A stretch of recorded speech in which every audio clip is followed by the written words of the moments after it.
Está melhorando.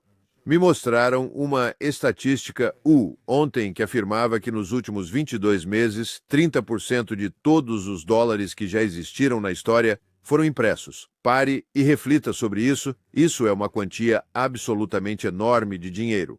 Não sei a quantos trilhões isso chega, mas parar e pensar que em 22 meses, esse período tão curto, nós imprimimos 30% de todos os dólares que já existiram, mostra que estamos em grandes apuros. Ainda não tivemos o colapso completo aqui, mas acho que está chegando.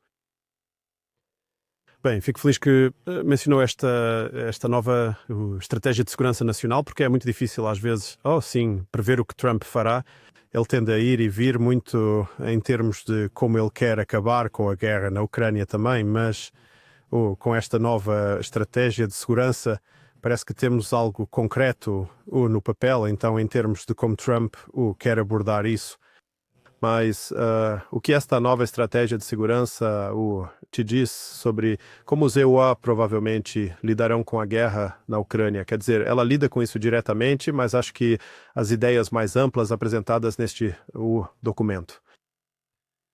Não acho que o presidente Trump possa fazer muito. Não acho que alguma vez tenha havido. Esta foi uma das críticas que tive com a hesitação nos últimos 12 meses. Na verdade, antes de ser eleito, eu sugeria veementemente que, uma vez eleito para a presidência e empossado, ele deveria iniciar o processo de desvinculação.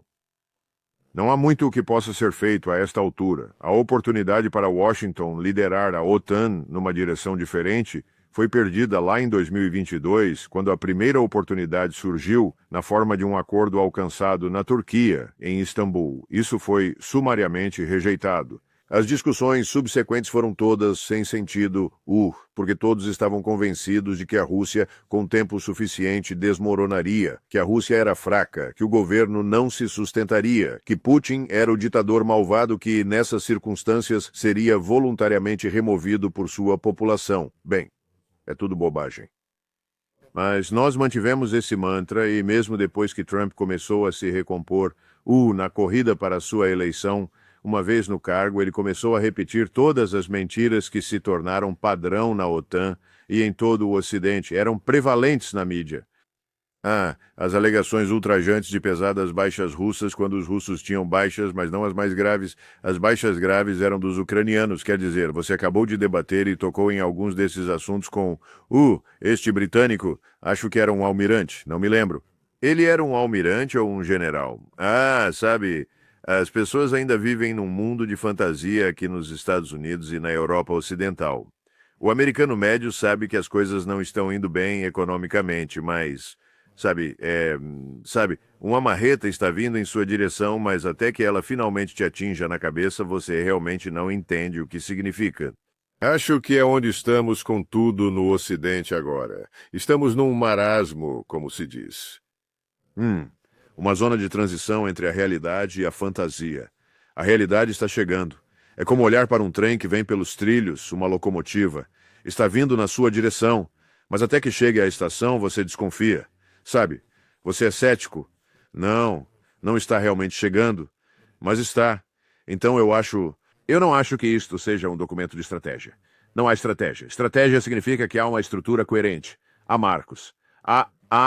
Sabe, às vezes chamamos de trilhos guia. Em outras palavras, estas são as áreas onde vamos nos concentrar. Isto é o que é estrategicamente vital e importante para os Estados Unidos. É aqui que vamos, permanecer comprometidos, engajados e assim por diante. O que temos é, esta noção vaga. Bem, vamos nos concentrar no hemisfério ocidental, onde queremos ser dominantes. Ok, bem, já somos dominantes no hemisfério ocidental, mas aparentemente alguém decidiu que precisamos invadir a Venezuela para demonstrar o quão dominantes somos, o que eu acho uma ideia muito estúpida, mas isso é comum em Washington. Temos que sinalizar a todos que este é o nosso hemisfério, nós estamos no comando. Sabe? E aí você pergunta, vocês falaram com Moscou e Pequim? Como assim? E eu disse, bem, eles acham que são dominantes na Ásia e na Eurásia e Europa. Vocês conversaram com eles sobre os interesses deles? Não, você sabe, onde tudo é feito em isolamento aqui em Washington do que acontece em qualquer outro lugar. Nós não estamos realmente levando essas coisas em consideração. A única parte boa disso é a contribuição pessoal de Trump. Agora, qual é a contribuição pessoal de Donald Trump? Em primeiro lugar, é que não estamos mais pagando pela OTAN. Ele tem sido contra isso há anos. Então a OTAN vai ficar sozinha. Tudo bem, obrigado. Agora, como vamos fazer isso? Isso está ausente. Não há discussão sobre como se passa por algum tipo de processo para europeizar a OTAN. Bem, é provavelmente irrelevante porque não acho que a Europa vá manter a OTAN. Houve um ponto no tempo, nos anos 90, em que se poderia ter tido uma europeização, mas agora a Europa está ferozmente dividida. Sempre foi complicado mover-se como um só, sabe? Levar os europeus coletivamente numa mesma direção é como tentar pastorear gatos. Não vai acontecer, então vocês terão novos arranjos de segurança em todo o continente. A Rússia terá um papel nisso, quer queiramos ou não. Então, qual é o foco estratégico de longo prazo e a previsão, além de querermos ser dominantes no hemisfério ocidental? Aparentemente, já não estamos a preparar-nos para uma guerra contra a China, pelo menos não com base no que li e já não queremos realmente ir para a guerra com a Rússia. Mas, com base nas afirmações que li no documento, isso não é uma estratégia, Glenn. Isso é apenas uma expressão de preferências. Sim, é um bom ponto. Mas uma coisa que, com a estratégia de segurança, que é confusa, no entanto, o Trump ataca muito os líderes europeus, como você mencionou, mas também os culpa por se recusarem a acabar com a guerra na Ucrânia, o que também é razoável. Eles se tornaram os principais sabotadores. Dito isso, se Trump realmente quisesse acabar com esta guerra por procuração, ele teria muitas ferramentas, como você sugeriu.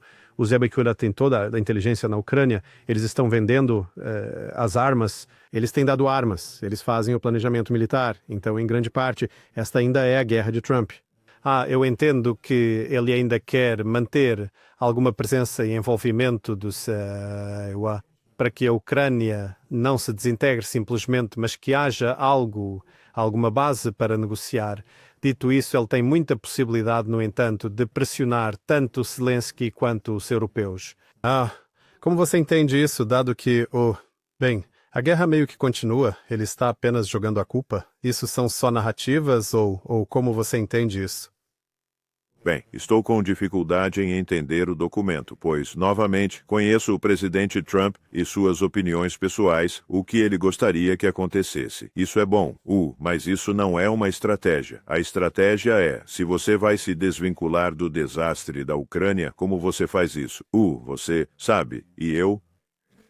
Ele sempre assumiu a posição, eu acho que na mente dele, que ele está no centro do universo, que ele é o líder da maior e mais poderosa força na Terra. Ok, parece bom. Não é verdade, mas é isso que as pessoas acreditam. Então, o que você faz? Você convoca todos os líderes dos estados vassalos europeus para a Casa Branca? Eles todos se sentam à sua frente e esperam, pause, que você expresse suas opiniões e então tentam fazer lobby pelo que quer que eles desejem. Isso não é realmente como se faz negócios. Isso é... Se você quer propor uma ideia, precisa de uma estrutura estratégica. É por isso que não vejo nenhuma mesmo. Como é que vamos nos desengajar da Ucrânia e, simultaneamente, nos preparar para invadir a Venezuela? Quer dizer, alguém disse, bem, estamos tentando derrubar o governo da Venezuela já há pelo menos 20 anos. Algumas pessoas diriam que há mais tempo. Tudo bem, não funcionou. Por que estamos agora construindo uma força militar com o propósito de fazer com que isso aconteça? Bem, não é bem isso que queremos fazer. Bem, se não é isso que querem fazer, o que estão fazendo? Estão tentando extrair concessões, estão tentando expulsar os investimentos chineses e russos do país. E o que estão oferecendo se isso for feito? Quer dizer, qual é o plano? Glenn, eu não vejo plano nenhum. Não vejo estratégia alguma, e acho que os europeus têm o direito de se frustrar com isso, mas tenham em mente que não foram prestativos. Assim como eles assumiram a postura de que vocês têm que lutar até o último ucraniano, sabe, defender cada palmo de terra e devolver tudo à Ucrânia, eles fingiram que esta construção da Ucrânia sempre foi algo muito mais significativo do que realmente era. A Ucrânia jamais foi um Estado-nação. Sabe, isto foi apenas uma construção criada por Lenin, para satisfazer as necessidades do sistema estatal soviético que ele concebeu para aumentar o controle e a influência bolchevique. Isso não significa que não houvesse ucranianos, não significa que não haja ucranianos, mas a questão é que ninguém se sentou e olhou para isto objetivamente e disse: bem, como resolvemos esta criança? Como saímos disto? Como evitamos conflitos futuros? É como se todos quisessem um conflito perpétuo e acho que se pode argumentar a favor disso. A classe globalista dominante na Europa quer conflito contra a Rússia. Agora o Trump disse que não, mas ao mesmo tempo ele tem um Congresso que é comprado e financiado por outros interesses. Quer dizer, às vezes, quando olho para o Senado, penso que há senhores da guerra africanos com um sentido maior de obrigação e devoção ao país onde vivem do que os membros do Senado ou da Câmara. Eles estão todos a receber tanto dinheiro de tantos doadores e de tantas fontes de influência que a noção de que existe um interesse nacional se perde. Então, neste momento, mesmo as afirmações de Trump sobre o que ele quer fazer são desprovidas de sentido, porque não há um caminho claro para se chegar lá. Não há qualquer disposição para seguir essa linha de ação no Congresso. Então, para onde estamos indo, Glenn? Acho que, neste momento, não estamos indo a lugar nenhum. Acho que os eventos continuarão a nos acontecer. Nós vamos reagir. Não vamos iniciar. Bem, o que você acha? Porque eu concordo. Há uma entrevista interessante com Orban e Trump, e ele argumenta que os europeus inicialmente estavam muito cautelosos em ir para a guerra, ou pelo menos uma guerra indireta, agora mais direta contra a Rússia. Mas ele disse que Biden os deixou todos agitados e prontos para finalmente quebrar as costas da Rússia.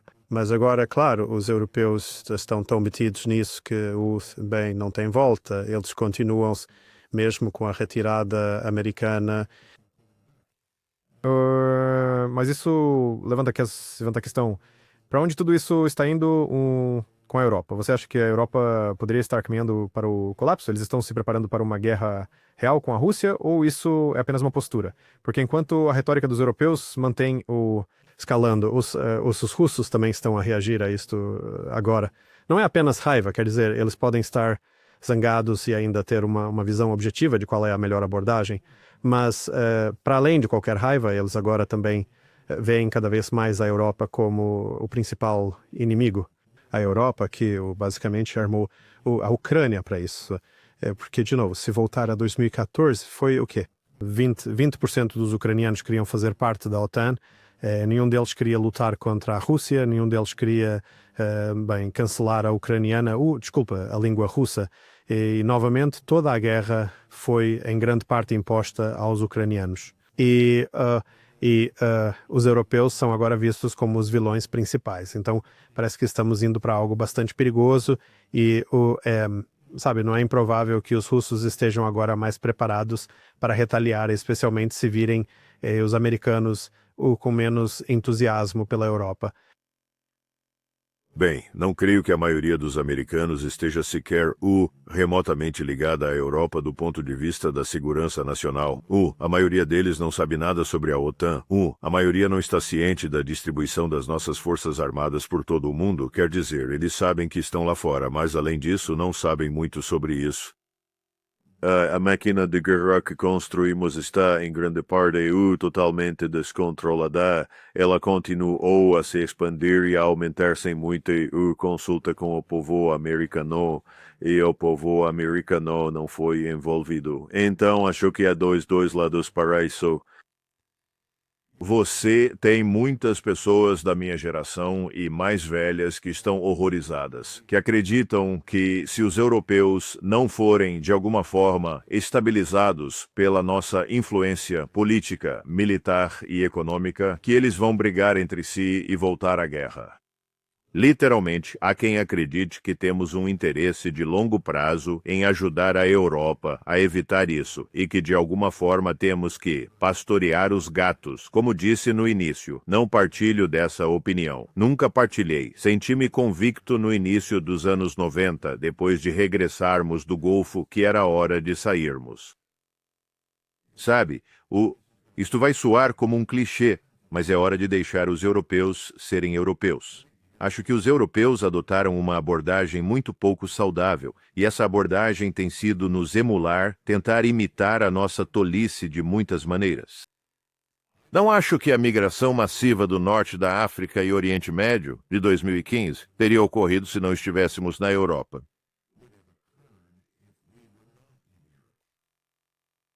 Eu acho que os europeus teriam defendido suas fronteiras. Acho que teriam defendido seus países, sua cultura, sua civilização, e isso é parte do que acho que Donald Trump estava tentando dizer em seu documento de segurança nacional. Nós nos anunciamos como o modelo para todos os outros. Basta ver-nos, temos tanta sorte, temos uma economia maravilhosa. E a propósito, temos pessoas tão diferentes de tantos lugares e somos harmoniosos, nos amamos e nos damos bem. Bem, isso não é verdade. Qualquer um que passe algum tempo nos Estados Unidos e realmente conheça o lugar, sabe que estamos muito seriamente divididos em muitas linhas culturais, raciais, étnicas, religiosas. Então, a ideia de que somos uma espécie de paraíso onde todos magicamente deixam sua infelicidade e bagagem na porta, entram nos Estados Unidos e vivem no paraíso está errada. Um dos maiores problemas que temos agora é que há 52 milhões de pessoas nos Estados Unidos vivendo aqui que não nasceram nos Estados Unidos. Agora, por que isso é um problema? Porque eles não são americanos. Ora, quantos deles vieram para ser americanos? É difícil dizer. Temos talvez 30 milhões ou mais dos chamados ilegais. Eu acho que eles podem ter vindo para cá para se beneficiar da nossa generosidade e assistência médica e moradia gratuitas, e assim por diante que eles podem conseguir. Não vi muitas provas de que a maioria deles esteja interessada em ser americana. Eles nem sabem o que isso significa. Então, nós próprios estamos numa posição difícil. E a má notícia sobre este documento de segurança nacional é que ele retrata a Europa como algo radicalmente diferente de nós, que está cheia de todos estes problemas, dificuldades e divisões, mas nós também os partilhamos. Estamos, em grande medida, no mesmo barco. Essa é a parte patética em tudo isso. Tragicamente, estamos no mesmo barco, praticamente. E a segunda questão que não é discutida é o desastre financeiro. Sabe, a máquina de imprimir dinheiro nos matou. Temos impresso moeda fiduciária desde 1973, quase sem parar. Há um problema. Não resolvemos. Indústria em risco, imprimam mais dinheiro. Mais liquidez para o sistema. Salvar os bancos, continuar assim. Foi o que fizemos em 2007 e 2008. E na altura todos disseram, esperem um minuto, se não permitirmos falências, o que Schumpeter, o economista austríaco, chamava de destruição criativa, nada vai mudar. Bem, caramba, Glenn, nada mudou. Nós subsidiamos tudo. Bem, estamos correndo para este abismo agora onde não podemos mais subsidiar. Na verdade, as pessoas acham que já caímos do abismo, mas vejo evidências de que vamos tentar fazer isso e isso acontecerá até não podermos mais. Quer dizer que a moeda está depreciada? Provavelmente.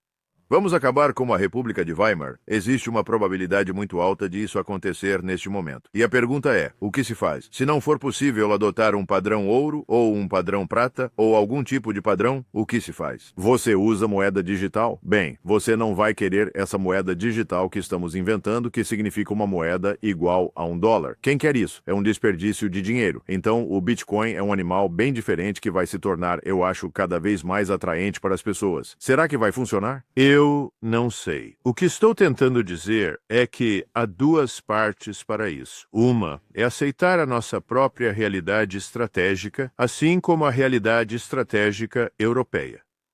A segunda parte disso é o que podemos, no fim das contas, nos dar ao luxo de fazer, e a verdade é, não muito. Esse é o nosso problema. Então, não importa se você quer 12 grupos de batalha de porta-aviões. Pode ser que você não consiga pagar 6, ou mesmo 4 ou 5. E de qualquer forma, fazem algum sentido neste mundo de hoje? Quer dizer, estas são as coisas que estão ausentes deste documento de segurança nacional, mas que afetam a todos nós. Bem, a guerra na Ucrânia, no entanto, além de ter o objetivo de derrotar a Rússia, também teve um papel fundamental em reviver o papel da OTAN e manter os Estados Unidos na Europa. Esta é uma das razões, penso eu, pelas quais os europeus estão tão relutantes em pôr fim a esta guerra e aceitar que, a perdemos. Mas é o que isto significa? Temos feito isso desde os anos 90. Lembre-se, o mantra em Washington, D.C. era ou a OTAN está fora de sua área de atuação ou está fora do mercado. Em outras palavras, temos que nos esforçar para encontrar atividades para os nossos aliados europeus da OTAN que sirvam aos interesses americanos, ou a OTAN simplesmente deixa de existir. E não havia vontade de abrir mão da OTAN. Os europeus, não todos, mas muitos deles, queriam nos manter na Europa, então, basicamente, se venderam a nós para nos manter lá. E, ao mesmo tempo, tudo em Washington está hipotecado à vaidade. Precisamos estar na Europa? Em 1995, não importava se precisávamos estar lá ou não. As pessoas queriam ficar, então viram isso como parte da grande estrutura imperial global que surgiu após a Segunda Guerra Mundial. Eu não sei como resolver isso, a não ser apontando que estamos ficando sem dinheiro. Não teremos os recursos necessários, não podemos arcar com isso.